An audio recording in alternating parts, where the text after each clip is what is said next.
सभी का मेरे चैनल द बुक लाइट पे फिर से स्वागत है। आशा करता हूँ आप सब सही होंगे और अपनी पढ़ाई मज़े से कर रहे होंगे। तो फ्रेंड्स, हमने जो जीएस क्वेश्चन की एक सीरीज शुरू की थी, ये उसका पार्ट सेकंड है। आप इसका फर्स्ट पार्ट देखने के लिए आई बटन पे क्लिक कर सकते हैं या फिर मैं उसका लिंक डिस्क्रिप्शन बॉक्स में दे दूँगा, वहाँ से भी आप जाके उसको देख सकते हैं। तो चलिए समय न गवाते हुए आज का लेक्चर शुरू करते हैं एक बहुत अच्छे कोट के साथ। इसमें दिया है, वक्त नज़र नहीं आता मगर दिखा और सिखा बहुत कुछ चाहता है। देखिए फ्रेंड्स, इस दुनिया में जो सबसे ज़्यादा इम्पोर्टेंट है ना, वो है समय, वक्त। और उसकी सबसे अच्छी परिभाषा टोनी स्टार्क ने दी है, यानी कि आयरन मैन ने। वो अपने पिताजी को बोलता है, यानी कि हॉवर्ड स्टार्क को बोलता है कि पूरी दुनिया की दौलत मिलाकर भी एक पल नहीं खरीदा जा सकता। इससे अच्छी डेफिनेशन नहीं हो सकती वक्त की। देखिए, वक्त के तराजू में ना सबके सब एक जैसे ही हैं, एक समान है। वक्त सबको इक्वल मिला है, चाहे वो इलोन मस्क हो, चाहे वो एक आम आदमी हो। सबको एक दिन में 24 घंटे ही मिले।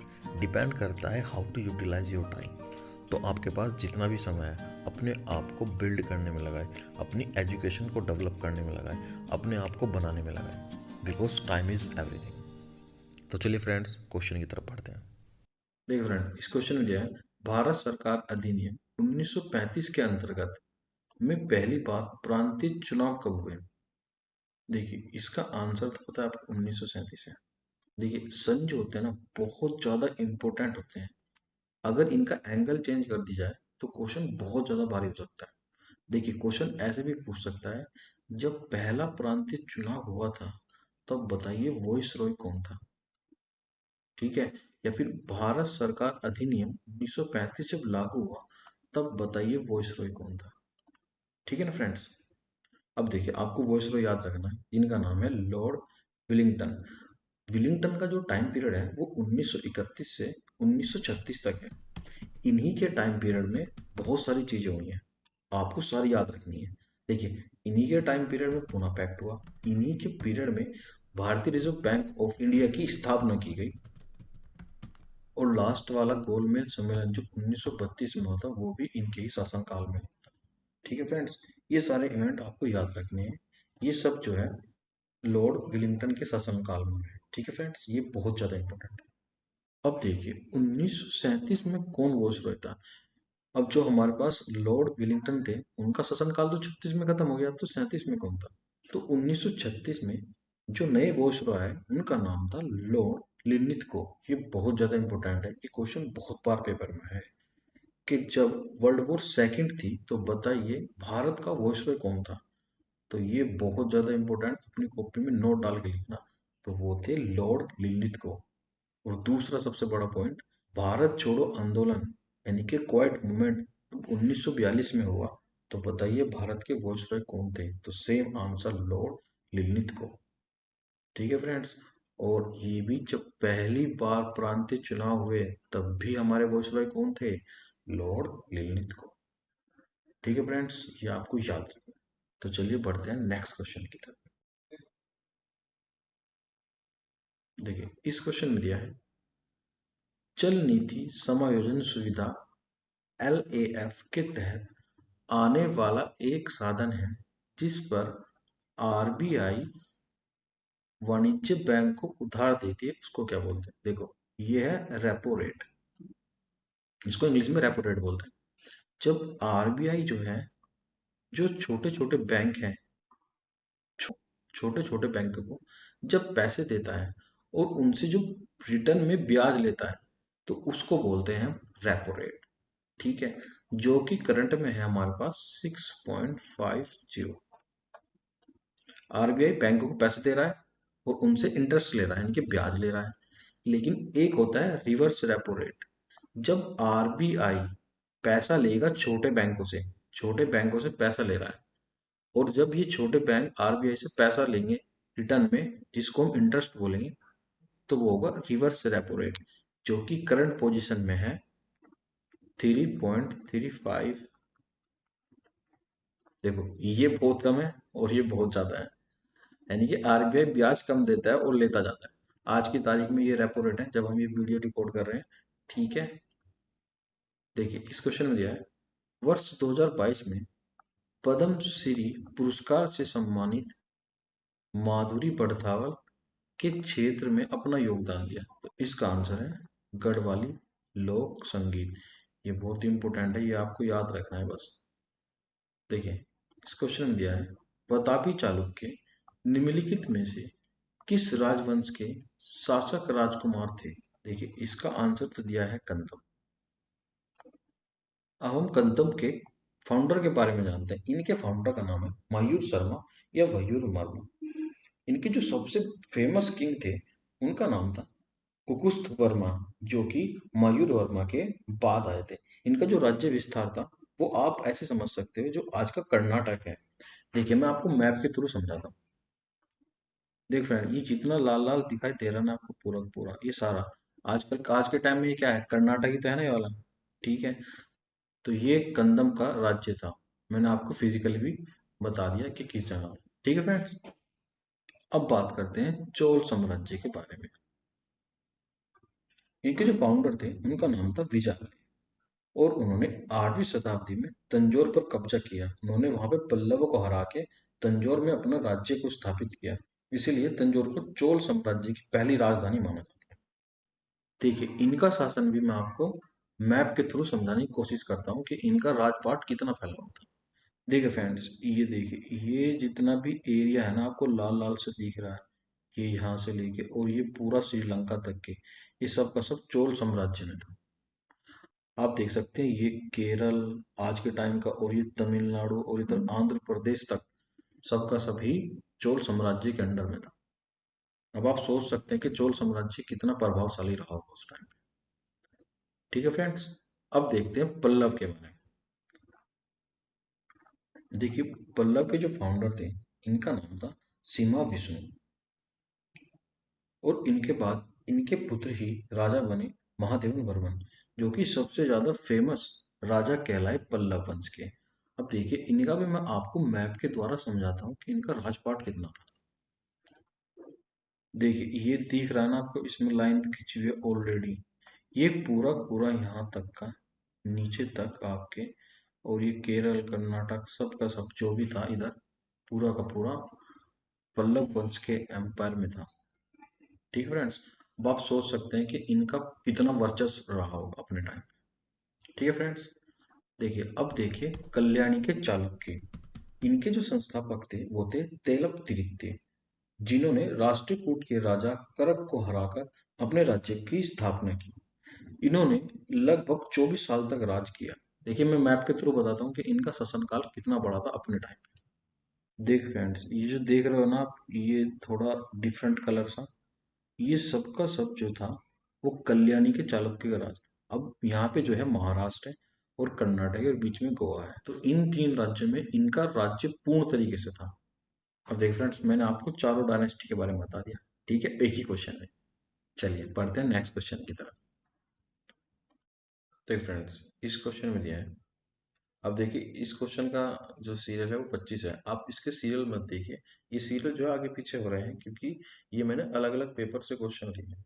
जो मोर इम्पोर्टेंट है ना, उनको मैंने अपनी स्लाइड में दिया है। और देखो, ये जो स्लाइड है ना, मैंने पेपर से उठाई है, ताकि आपको पूर्णतः यकीन हो जाए कि इस तरह के क्वेश्चन ही पेपर में आ रहे हो, और बिल्कुल लेटेस्ट क्वेश्चन है ये। ठीक है फ्रेंड्स, देखिए इस क्वेश्चन में दिया है, इस्लाम और ईसाई धर्म जैसे अन्य धर्मों में परिवर्तित कर दिए गए हिंदुओं के शुद्धिकरण के लिए शुद्ध आंदोलन निम्नलिखित में से किस संस्था द्वारा चलाया गया था? देखिए, इसका जो आंसर है वो है आर्य समाज। अब ये बताइए कि आर्य समाज की स्थापना किसने की थी? बिल्कुल सही, दयानंद सरस्वती ने। 10 अप्रैल 1875 में मुंबई में इन्होंने आर्य समाज की स्थापना की थी। अब देखते हैं दयानंद सरस्वती जी से कौन से क्वेश्चन बन सकते हैं। देखिए, इन्होंने सबसे पहले ना 1876 में स्वराज का स्लोगन दिया था, जो कि लोकमान्य तिलक जी ने आगे बढ़ा।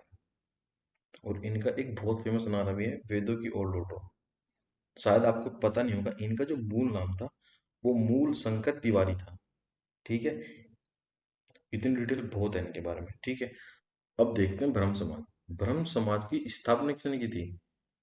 राजा राम मोहन राय जी ने 20 अगस्त 1828 में। और ब्रह्म समाज का पहला नाम ब्रह्म सभा था। कभी कभी इसमें कंफ्यूज करने के लिए ना, ब्रह्म समाज की जगह ब्रह्म सभा आ जाता है, तो आपको कंफ्यूज नहीं होना है, ये दोनों एक ही के नाम है। ठीक है, देखिए अब देखते हैं वेद समाज के बारे में।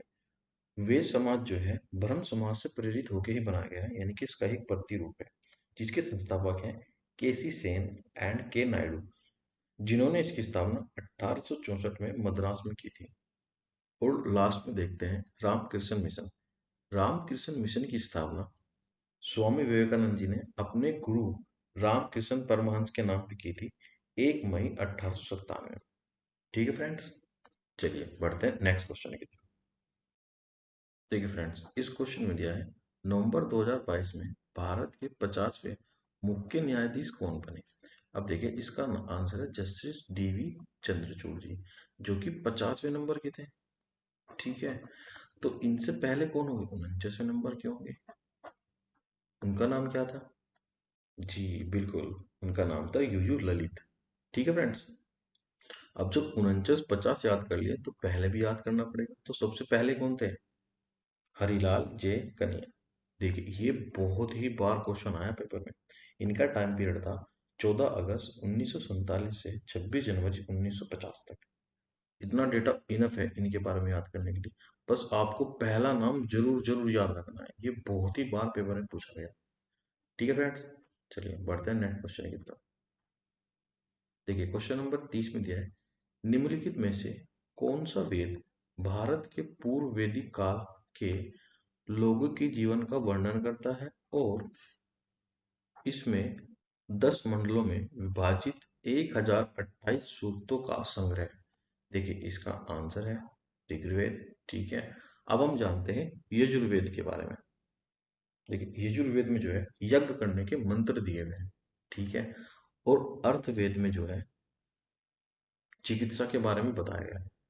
और सामवेद में नृत्य के बारे में बताया गया है, नृत्य मुद्राएं और राग के बारे में बताया गया है सामवेद। ठीक है, ठीक है फ्रेंड्स, चलिए बढ़ते हैं नेक्स्ट क्वेश्चन की तरफ। देख फ्रेंड्स, इस क्वेश्चन में दिया है हिमालय में बढ़ती ऊंचाई के साथ तापमान में वनस्पति में परिवर्तन का कारण। देखिए इस क्वेश्चन का मतलब ये है कि जब हम ऊपर की तरफ जाते हैं तो वनस्पति की कमी के कारण ठंड जो है बढ़ती जाती है। जितना आप ऊपर जाओगे उतनी ही ठंड बढ़ती जाएगी, क्योंकि जो गर्मी है ना वो धरती के सरफेक्स पे ही है यहाँ पे। जितना आप धरती के सरफेक्स से ऊपर जाओगे उतने ही आप ठंड के नजदीक जाते जाओगे। ठीक है फ्रेंड्स, देखिए फ्रेंड यहाँ से जानते हैं हिमालय के बारे में। हिमालय के पास क्या है? हिमालय के पास 4 समांतर श्रेणियां हैं, जिसमें सबसे पहले नंबर पे जो आती है वो आती है ट्रांस हिमालय।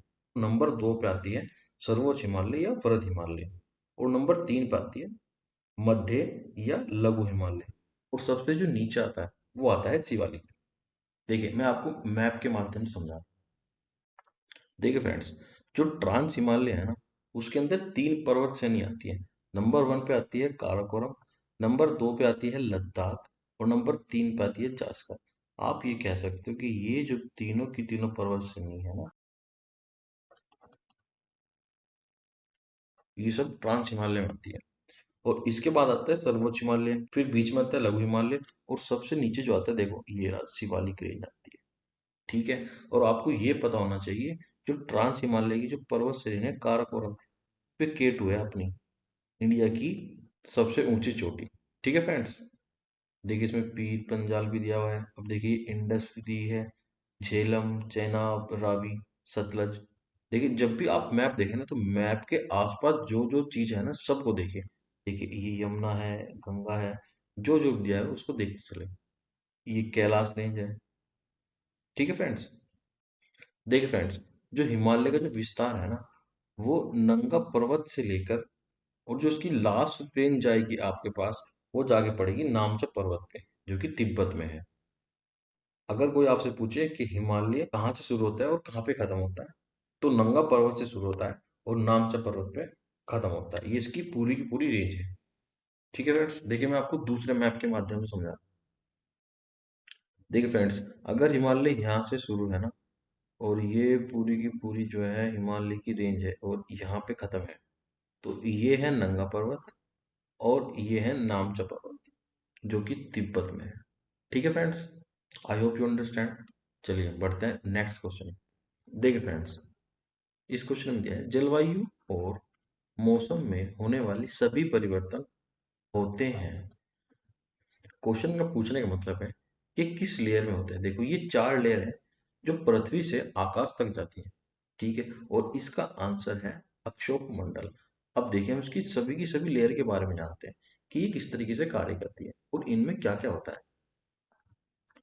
अब देखिए नंबर 1 पे जो आता है वो आता है क्षोभ मंडल यानी कि स्ट्रेटोस्फेयर, जिसकी दूरी होती है पृथ्वी से 0 से 12 किलोमीटर। देखो इसमें वर्षा होती है, गर्म हवा के गुब्बारे इसमें चलते हैं, वायुयान यहीं पे चलते हैं, बादल यहीं पे बनते हैं, ठीक है? देखो जो सबसे ज्यादा क्वेश्चन आता है ना वो आता है ये समताप मंडल यानी कि स्ट्रेटोस्फेयर से, जिसकी दूरी होती है 13 से 50 किलोमीटर। ओजोन परत इसमें पाई जाती है। अगर आपसे पूछे कि कौन से मंडल में ओजोन परत पाई जाती है तो वो होगा समताप मंडल। ये बहुत ज्यादा इंपॉर्टेंट है। और ये देखिए उल्का पिंड पाए जाते हैं मध्य मंडल में, जो 51 से 80 किलोमीटर है। और जो ये उपग्रह वगैरह हैं जो सैटेलाइट छोड़ते हैं ये कहाँ पाई जाती है? तापमंडल में। ये भी बहुत बार आता है क्वेश्चन। अब देखो ये भी बहुत ज्यादा इंपॉर्टेंट है। ये पूछता है कि जो अंतरिक्ष का आरंभ की जो रेखा है वो कौन से मंडल में है? वो भी तापमंडल में है। और सबसे आखिरी में कौन सा मंडल होता है? बाह्य वायुमंडल, जिसमें अंतरिक्ष यान पाए जाते हैं और 800 से 1000 किलोमीटर तक होता है, ठीक है? ये फिगर आपको सब कुछ बता देगा। देखो बस इसको आप अपनी कॉपी में बना के देखो और अपनी दीवार पर लगाएं। देखिए कितना अच्छा और जल्दी आता है। ठीक है फ्रेंड्स, चलिए बढ़ते हैं नेक्स्ट क्वेश्चन की तरफ।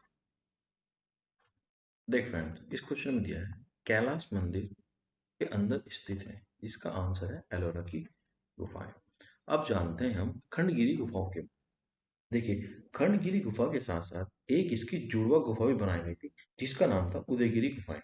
इन दोनों को कुमारी गिरी के नाम से भी जाना जाता है और ये जैन भिक्षुकों के लिए बहुत ज्यादा प्रसिद्ध है। ये गुफाएं उड़ीसा राज्य में है और भुवनेश्वर के पास स्थित दो पहाड़ियों पे बनाई गई है। इनका जो वर्णन है ना हाथी गुम्बा शिलालेख में कुमारी पर्वत के रूप में किया गया है। अब जानते हैं अजंता की गुफाओं के बारे में। देखिए जो अजंता की गुफाओं का निर्माण हुआ है वो हीरा सेन के शासनकाल में हुआ और ये जो थे बकाटक ब्राह्मण थे। और इसमें कुल मिला के 29 गुफाएं हैं और सभी की सभी बौद्ध भिक्षुकों के लिए प्रसिद्ध है। देखिए अब जानते हैं एलिफेंट्रा गुफाओं के बारे में। एलिफेंट्रा गुफाओं के बारे में इतिहासकारों के बीच में थोड़ा सा मतभेद है, लेकिन ज्यादातर लोग मानते हैं कि ये राष्ट्रकूट शासन काल में बनी थी और कुछ इतिहासकार मानते हैं कि कोणक मौर्यों ने इनका निर्माण करवाया था।